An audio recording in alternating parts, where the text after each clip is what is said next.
नमस्कार, बहुत स्वागत है आप सभी का हमारे इस खास बुलेटिन में। मैं हूं आपके साथ मरियम अली। चलिए बिना किसी देर के देश और दुनिया की जो तमाम बड़ी खबरें हैं उन पे एक नजर डाल लेते हैं। बिहार में आज से सियासी गर्मी तेज होने वाली है क्योंकि छठ पूजा खत्म हो गई है। ऐसे में बिहार चुनाव का जो दमखम लगा रहे हैं नेता, वो अब जोरों शोरों पे आने वाला है। आपको बता दें कि आज बीजेपी के कई बड़े नेता वहां जाएंगे, बिहार में कई रैलियां करेंगे जिनमें अमित शाह, राजनाथ सिंह, सीएम योगी आदित्यनाथ ये सब शामिल हैं। साथ ही महागठबंधन भी पीछे नहीं है क्योंकि महागठबंधन से राहुल गांधी तेजस्वी यादव के साथ एक बड़ी रैली करने वाले हैं। एनडीए ने बिहार चुनाव को लेकर अपनी पूरी ताकत झोंक दी है। दिल्ली से लेकर यूपी तक सबके तमाम बड़े नेता यहां पहुंचने वाले हैं। केंद्रीय गृह मंत्री अमित शाह, रक्षा मंत्री राजनाथ सिंह, यूपी के सीएम योगी आदित्यनाथ के अलावा दिल्ली सीएम रेखा गुप्ता भी बिहार चुनाव के लिए प्रचार कर सकती हैं। उधर महागठबंधन भी इस चुनाव प्रचार में एनडीए को कड़ी टक्कर देने जा रहा है। बता दें कि राहुल गांधी और तेजस्वी यादव एनडीए के हमलों का जवाब देने के लिए मैदान में उतरने वाले हैं।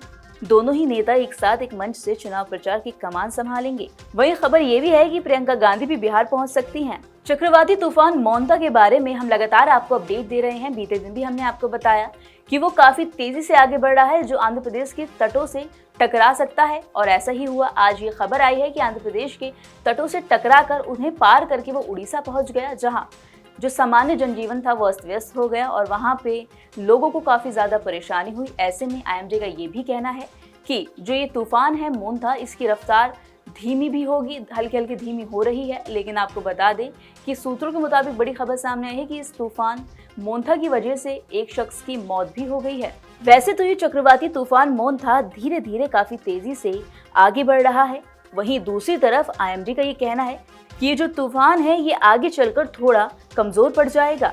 वहीं मोंथा तूफान की वजह से हमने आपको बताया कि एक शख्स की मौत भी हो गई।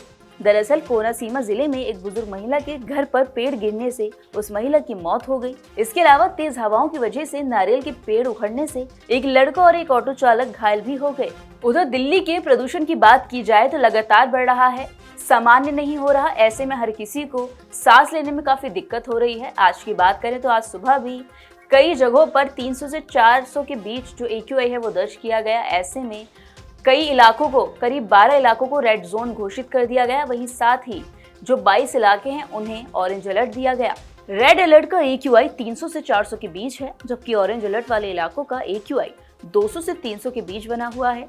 इसी बढ़ते हुए प्रदूषण का असर अब लोगों की हेल्थ पे पड़ने लगा। उन्हें सांस लेने में दिक्कत हुई और आंखों में जलन का एहसास होने लगा। आज सुबह दिल्ली का ओवरऑल AQI 275 दर्ज किया गया है, जो कि प्रदूषण की बहुत खराब श्रेणी में आता है। इसी के साथ ज्यादा इलाके इन दिनों प्रदूषण की मार झेल रहे हैं। कोहरे और प्रदूषण की परत ने दिल्ली के आसमान को घेर लिया। 12 इलाके आज रेड जोन में आ गए, जहां AQI बहुत खराब श्रेणी में दर्ज हुआ। बढ़ते AQI ने सरकार के साथ साथ आम लोगों की स्वास्थ्य चिंताओं को भी बढ़ा दिया। कुछ दिन पहले राजधानी दिल्ली में और साथ ही आसपास के इलाकों में रात में ठंड का एहसास होता था, लेकिन अब बीते कुछ दिनों से दिन में भी ठंड का एहसास होने लगा।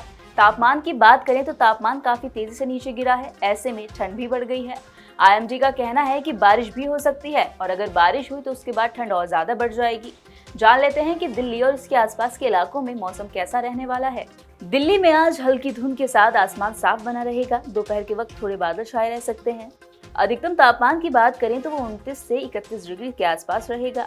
न्यूनतम तापमान 17 से 19 डिग्री के आसपास आ जाएगा। सुबह के वक्त 5 किलोमीटर प्रति घंटे की रफ्तार से तेज हवाएं चली थी, इसका अनुमान था। वहीं दोपहर के बाद ये हवाएं 10 किलोमीटर प्रति घंटे की रफ्तार से चलेंगी। आईएमडी के मुताबिक दिल्ली में 1 नवंबर से ठंड बढ़ने की उम्मीद है। वहीं चक्रवात मोंथा के असर के चलते अचानक तापमान में गिरावट देखने को मिल सकती है। उधर यूपी में भी सुबह के वक्त हल्की धुंध के साथ आसमान साफ रहा। सुबह और शाम के वक्त सड़कों पर हल्का कोहरा और धुंध देखने को मिल सकती है। मौसम विभाग के मुताबिक पश्चिमी उत्तर प्रदेश में मौसम सूखा रहेगा और पूर्वी उत्तर प्रदेश के कुछ हिस्सों में गरज के साथ हल्की बारिश होने की उम्मीद है। अब थोड़ी जानकारी दुनिया की ले लेते हैं। हमास और इजराइल के बीच कुछ दिन पहले सीजफायर पर सहमति बन गई थी। ऐसे में अब खबर ये आई है कि इजराइल ने गाजा पर हमला कर दिया है। इस हमले में करीब 30 से ज्यादा फिलिस्तीनियों की मौत हो गई है। ऐसे में इजराइल का कहना है कि हमास ने पहले सीजफायर का उल्लंघन किया था। इजराइल ने दावा किया कि हमास ने पहले सीजफायर का उल्लंघन कर गाजा में तैनात उसके सैनिकों पर हमला किया। इसके जवाब में ये कार्रवाई की गई। हालांकि हमास ने आरोपों से इनकार किया और कहा कि वो सीजफायर का पालन कर रहा है। उधर बीते दिन इजराइल की ओर से किए गए हवाई हमलों ने गाजा सिटी, खान यूनिस, बेतलहिया और अल बुरैज जैसे घनी आबादी वाले इलाकों को निशाना बनाया। गाजा के अस्पतालों के मुताबिक मृतकों में महिलाएं और बच्चे भी शामिल हैं। गाजा सिटी के साबरा इलाके में एक मकान पर बमबारी में 3 महिलाओं समेत 4 लोगों की मौत होने की खबर भी सामने आई। आपको बता दें कि इजराइल और हमास के बीच 20 दिन पहले सीजफायर का समझौता हुआ था। दरअसल अमेरिकी राष्ट्रपति डोनाल्ड ट्रंप ने नेतन्याहू की मौजूदगी में 29 सितंबर को 20 सूत्री शांति योजना पेश की थी, जिस पर हमास ने 9 अक्टूबर को हामी भरी थी। ये थी वो तमाम जरूरी खबरें जो हमने आपको बताई। हम आपको इन खबरों का अपडेट भी लगातार देते रहेंगे, लेकिन उसके लिए आपको जुड़े रहना होगा नवोदय टाइम्स पंजाब केसरी के साथ।